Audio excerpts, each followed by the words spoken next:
안녕하세요. 고려대학교 산업경영과학과 DSBA 연구실 소속 석사과정 강영입니다. 제가 오늘 리뷰할 논문은 Real Valued Medical Timesheet Generation with Recurrent Conditional Gains입니다.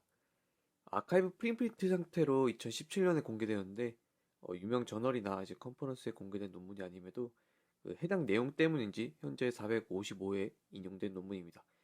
그럼 시작하도록 하겠습니다. 목차는 다음과 같습니다. 먼저 논문에 대한 간단한 오버뷰입니다. 본 논문에서는 R겐과 RC겐을 제안하고 있습니다.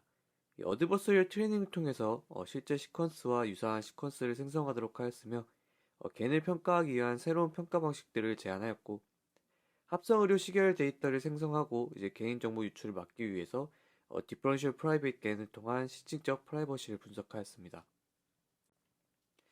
본 논문 설명에 앞서 백그라운드 설명드리도록 하겠습니다. 먼저 의료 데이터의 제너레이션이 왜 필요한지 설명하기 위해서 의료 영역에서의 데이터 접근성에 대해서 언급하고 있습니다. 데이터에 대한 액세스는 특정 도메인 문제에 대한 기계학습 솔루션 개발의 병목 현상 중 하나라고 할 수 있습니다. 특히 의료 데이터의 경우 매우 민감한 특성으로 인해서 고도로 통제되거나 환자의 개인정보가 유출되지 않도록 비식별화가 필요합니다. 따라서 본 논문은 겐, 제너러티브 어드버서리 네트워크, 프레임워크를 활용해서 현실적인 합성 의료 데이터를 생성하는 것을 목표로 하고 있습니다. 이 제너러티브 어드버서리 네트워크, 겐에 대해서는 이미 많은 분들이 알고 계실 것이고 자세하게 설명하기에는 시간이 많이 걸릴 것 같아서 간단하게만 언급을 드리고 이 겐에 대한 자세한 설명은 저희 연구실 이번 학기 졸업생인 소규성 석사의 PIMR 영상 확인해 주시면 감사하겠습니다.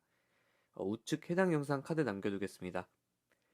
걔는 제너레이터와 디스크리미네이터 두 네트워크를 사용을 하는데 이 두 네트워크가 서로 경쟁하면서 학습을 하게 됩니다. 제너레이터는 실제 데이터를 유사하게 생성하도록 학습을 하고 디스크리미네이터는 이를 실제 데이터인지 제너레이터가 생성한 가짜 데이터인지 구별하도록 학습을 합니다. 프레임워크를 자세히 보시면은 노이즈를 샘플링을 하고 이 노이즈로부터 제너레이터가 페이크 데이터를 생성을 한 다음에 이 디스크리미네이터의 페이크 데이터와 리얼 데이터를 인풋을 받아서 페이크인지 리얼인지 예측하게 학습이 됩니다. 로스 펑션은 아래와 같습니다. 의료 데이터를 이용한 겐은 이제 본 논문이 최초는 아닌데요. 그 예시가 이제 매드겐입니다. 사실 매드겐 하면은 가장 유명한 거는 이제 의료 이미지를 활용한 이제 매드겐이지만 본 논문에서 언급을 하고 있는 매드겐은 ICD-9 빌링 코드, 약물 및 절차 코드와 같은 이집 및 개수 변수가 포함되어 있는 EHR 데이터를 사용을 하였습니다. 이 매드겐은 오토인코더와 어드버서리얼 프레임워크의 조합을 통해서 진단 또는 약물 코드와 같은 디스크릿 베리어블의 분포를 학습하도록 설계되었습니다. 다음으로는 컨디셔널 겐스입니다. 이 컨디셔널 겐은 제너레이터와 디스크리미네이터에 특정 컨디션을 나타내는 정보 y를 추가로 주어서 해당 컨디션을 나타내는 아웃풋을 생성하는 것을 목적으로 하고 있습니다. 예를 들어서 mlist를 사용한다라 했을 때 컨디션으로 숫자의 클래스에 해당하는 레이블을 추가로 넣어주면 해당 숫자를 생성하도록 할 수 있습니다. 본격적으로 본 메소돌로지에 대해 설명드리도록 하겠습니다.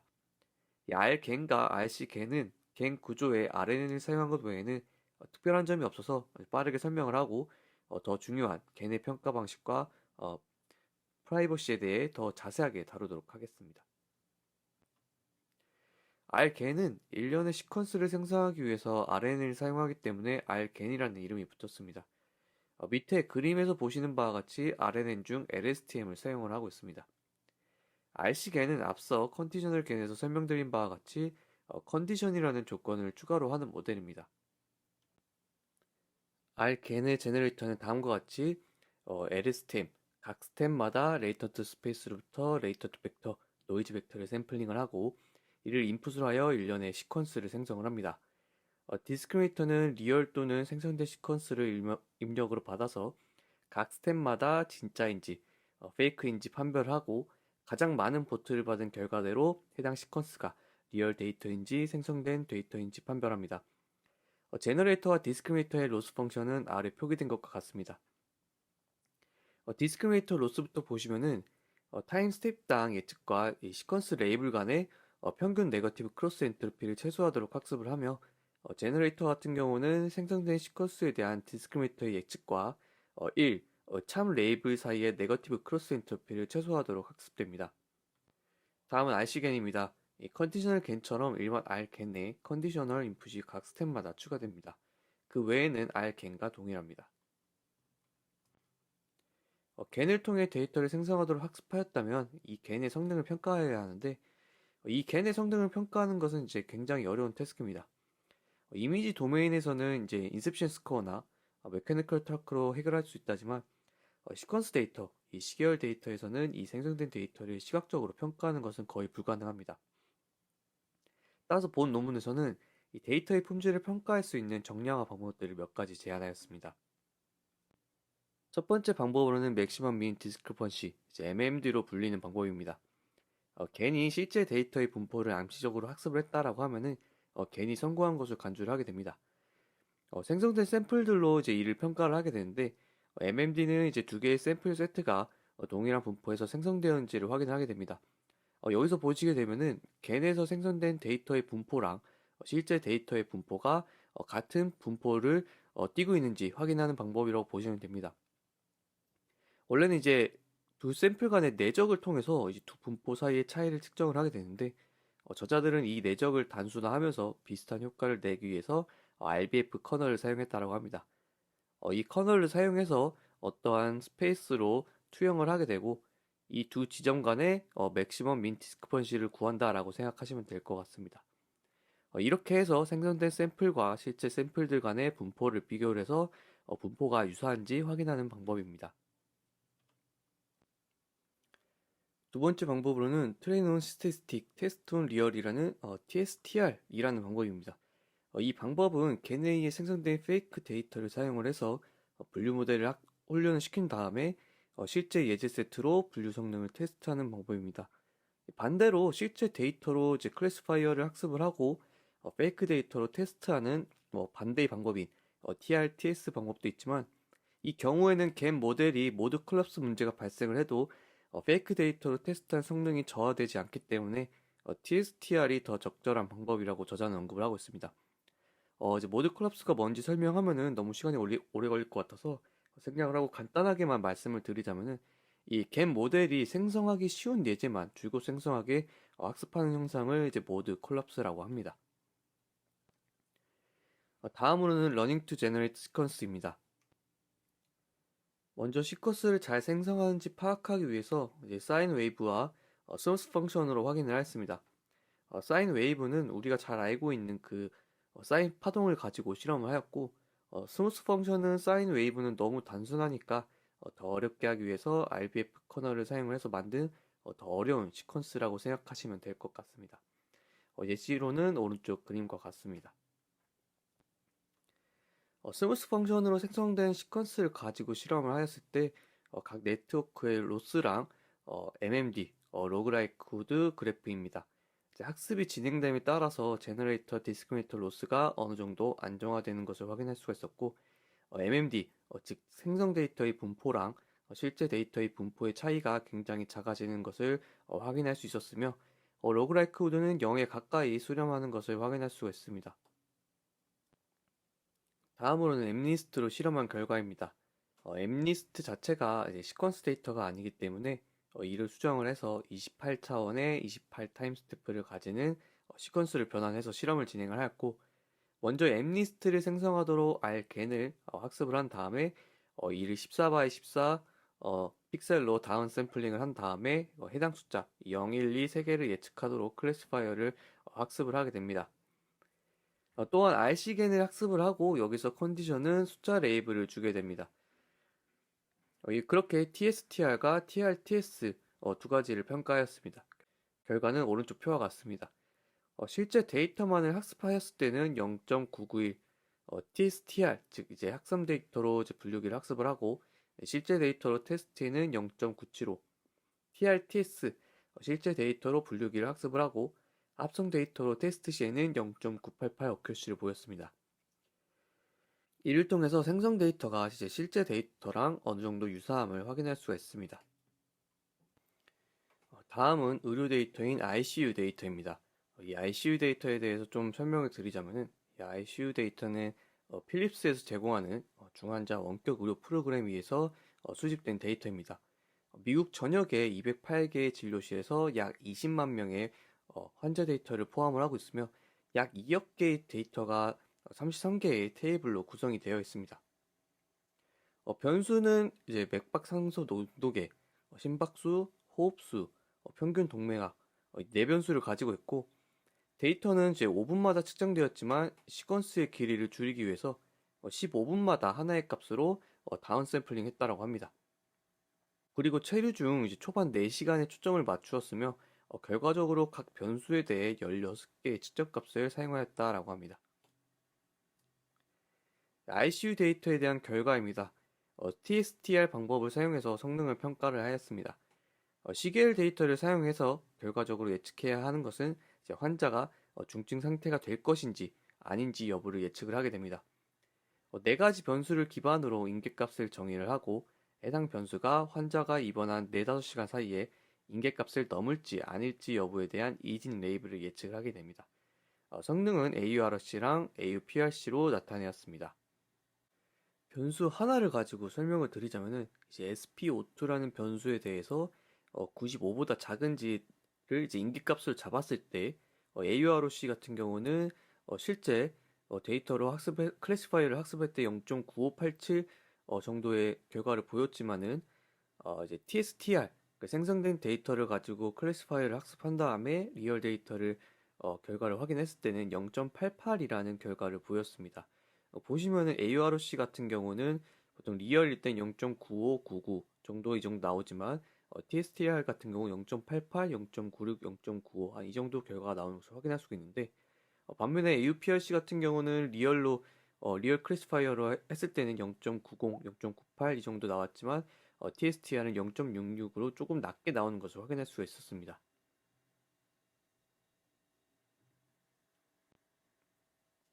다음으로 괜히 학습 데이터를 단순하게 암기하는가입니다. 학습된 겐 모델이 단순히 훈련 데이터를 암기 위해서 학습 데이터를 똑같이 생성하는 것일 수 있습니다. 우리가 원하는 것은 학습 데이터를 대신할 수 있는 새로운 데이터를 생성하기를 원하는 것인데 이를 똑같이 생성하는 것은 이제 우리가 원하는 바가 아닐 뿐더러 의료 데이터에서는 이제 결국 환자의 개인 정보를 똑같이 생성할 수 있다라는 문제점이 생기게 됩니다. 즉 개인정보를 빼내기 위해서 악용을 할 수 있게 되는 건데요. 따라서 이 훈련 데이터랑 유사한 데이터를 생성을 하되 훈련 데이터 그대로 복구하지 못하도록 하는 것이 굉장히 중요합니다. 따라서 학습된 괜히 단순히 암기를 해서 그대로 출력하는지 평가하기 위해서 세 가지 방법을 제안을 했습니다. 다음부터 하나하나 보도록 하겠습니다. 먼저 리컨스트럭션 에러의 분포를 비교하는 것입니다. 이 방법의 경우 목표 y랑 생성된 데이터 사이의 재구축 오차들을 구해서 nearest neighbor들을 생성을 하고 해당 분포들을 비교하는 방식입니다. 이 생성된 데이터랑 학습 데이터의 재구축 오차의 분포 그리고 생성된 데이터와 테스트 데이터의 재구축 오차의 분포를 비교하게 됩니다. 이때 만약 괜히 학습 데이터를 그대로 생성하게 학습이 되었다라고 한다면 이 재구축 오차는 굉장히 작을 것이고 이는 테스트 데이터의 재고조 오차의 분포랑 크게 달라질 것이기 때문에 이 두 분포들을 구별할 수 있게 됩니다. 이 학습 데이터에 대해서 재고조 오차의 분포랑 테스트 데이터에 대한 재고조 오차의 분포가 다른지 테스트하기 위해서 이 콜모그룹 스미노프 투 샘플 테스트를 수행을 하였습니다. 실험 결과는 다음과 같은데 R 개인 같은 경우는 사인 웨이브, 소스 펑션, 엠리스트 실험을 하였고 RC 개인으로는 엠리스트를 실험을 하였습니다. 각 p-밸류를 봤을 때 0.05보다 크기 때문에 기각을 하지 않았고 따라서 재고추 오차의 분포가 크게 다르지 않고 이 모델이 학습 예제를 재구성한 쪽으로 편향되지 않은 것으로 볼 수가 있습니다.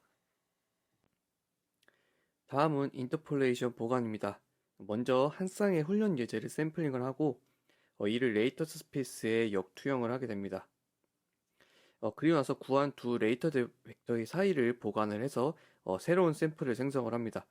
이때 가정은 모델이 단순히 학습 데이터를 암기를 했다면 임의의 레이터 벡터에서 데이터를 생성하게 되면 학습 데이터로 보았던 다른 레이터 벡터 중에 가장 가까운 벡터로 생성한 모델과 똑같게 될 것이고 이는 다른 학습 데이터의 레이터 벡터에 도달할 때까지 변동이 없을 것이라는 겁니다. 실제로 테스트한 결과는 이제 오른쪽과 같습니다. 두 훈련 예제의 그래프가 맨 위랑 맨 아래와 같고 이를 보관해서 조금씩 레이턴트 벡터를 이동해서 생성한 시퀀스입니다. 결과적으로 시작 시퀀스랑 입력 시퀀스 사이에 분명한 증분 변화를 보여주는 것으로 보아서 단순히 데이터를 암기했다고 보기 어려울 것 같습니다. 다음은 MMD3 샘플 테스트를 수행하였습니다. X가 생성된 샘플이고 Y와 Z가 각각 테스트 및 훈련 세트인 경우 X랑 Y 사이의 MMD가 X랑 Z 사이의 MMD보다 작은지를 확인하였습니다. 훈련 데이터를 암기를 했다라고 했을 때 이 생성된 데이터랑 훈련 데이터 사이의 MMD는 특성된 데이터랑 테스트 데이터 사이의 MMD보다 현저히 낮을 것입니다.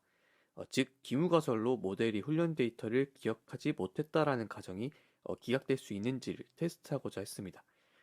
각 테스트별로 p-밸류는 다음과 같고 모두 0.05보다 크기 때문에 합성 세트랑 테스트 세트 사이의 MMD가 합성 세트랑 트레이닝 세트 사이의 MMD만큼 크면 합성 샘플이 트레이닝 세트와 더 유사해 보이지 않는다는 기무가설을 기약할 수 없다라는 결론을 내릴 수가 있습니다. 다음은 트레이닝 알겐 with differential privacy입니다.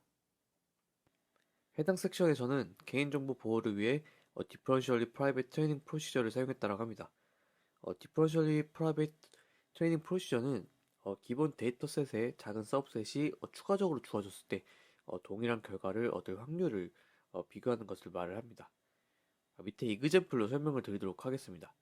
예를 들어서 D라는 인풋을 넣어서 모델을 통해서 바페스 캔슬이라는 결과를 내기 위한 확률이 0.55라고 했을 때 여기에 D라는 인풋에 밥이라는 개인정보를 주어졌을 때 바페스 캔슬이라는 결과값을 내는 것의 확률값은 0.57이라는 결과값이 나왔습니다. 이렇게 봤을 때 밥이라는 개인정보가 주어지든 아니든 0.55, 0.57로 굉장히 비슷한 확률로 결과를 도출하기 때문에 개인정보의 영향을 덜 받는다라고 할 수 있고 밑에 같은 결과는 밥이라는 개인정보가 주어졌을 때 바페스 캔슬이라는 결과값을 도출하기 위한 확률이 0.80으로 0.55에서 0.80으로 굉장히 확률값이 높아지기 때문에 개인정보의 영향을 많이 받는 모델이라고 할 수 있습니다. 그래서 모델이 개인정보에 영향을 많이 받지 않게 학습이 되게 하기 위해서 DPSGD, Differentially Private Stochastic Gradient Descent를 디스크리미너에 적용을 하였습니다. 이 방법은 그냥 간단하게 설명을 드리자면은 예절별로 이제 그라디언트를 클리핑을 해서 더 많이 학습되지 않게 하고 일괄적으로 노이즈를 좀 추가해주는 방법이라고 할 수 있습니다. 이렇게 해서 엠리스트랑 ICU 데이터셋을 가지고 비교를 했는데 엠리스트 같은 경우는 기울기를 0.05 그러니까 그라디언트를 0.05로 클리핑을 하고 평균이 0 그리고 표준 편차가 0.05 곱하기 2인 이 가우시안 노이즈를 추가를 해주었습니다. 이때 결과가 0.75에서 0.77로 앞서서 0.9 후반대의 어큐러시를 내던 거에 비해서 굉장히 낮아진 것을 확인할 수 있었고 ICU 데이터셋 같은 경우는 그레디언트를 0.1로 클리핑을 하고 평균이 0, 표준 편차가 0.1인 가우시안 노이즈를 추가했을 때 결과는 이제 아래와 같습니다. 앞선 페이지를 돌아갈 수가 없어서 제가 보여드리지는 못하지만 굉장히 비슷한 AURC랑 AUPRC를 내는 것을 볼 수가 있습니다. 따라서 여기서 논문에서 말을 하기로는 이제 엠니스티한 결과와 놀랍게도 대조적으로 이 ICU 작업의 성능은 다음과 같이 높게 유지한다라고 설명을 하고 있습니다. 마지막으로 결론입니다. 해당 논문은 시퀀스를 생성할 수 있는 RNN 기반의 겐을 제안을 하였습니다. 의료 데이터인 ICU 데이터셋에 대해서 데이터 생성 능력을 보였고요. 겐을 평가하기 위한 새로운 평가 방식들을 제안하였습니다. 특히나 이제 개인정보 유출을 막기 위해서 디퍼런셜리 프라이빗 겐을 통해 실증적 프라이버시를 분석을 했습니다. 해당 논문을 읽고 제 견해로는 이 ICU 데이터셋에 대해서 결과를 정성적으로도 보여주었으면은 좀 더 겐의 생성 능력에 대해서 더 신뢰가 갈 수 있을 것 같다라고 생각을 했고요. 단순히 데이터를 생성하는 성능을 높이는 데 그치지 않고 학습 데이터를 그대로 암기한 것인지 확인하는 과정들이 굉장히 인상이 깊었던 것 같습니다. 심지어 이제 의료 데이터를 다루고 있기 때문에 개인정보 보호가 굉장히 중요한데 그거에 대한 고민이 굉장히 많이 들어간 논문인 것 같아서 인상 깊게 보았던 것 같습니다. 네, 제가 준비한 리뷰는 여기까지입니다. 지금까지 봐주셔서 감사합니다.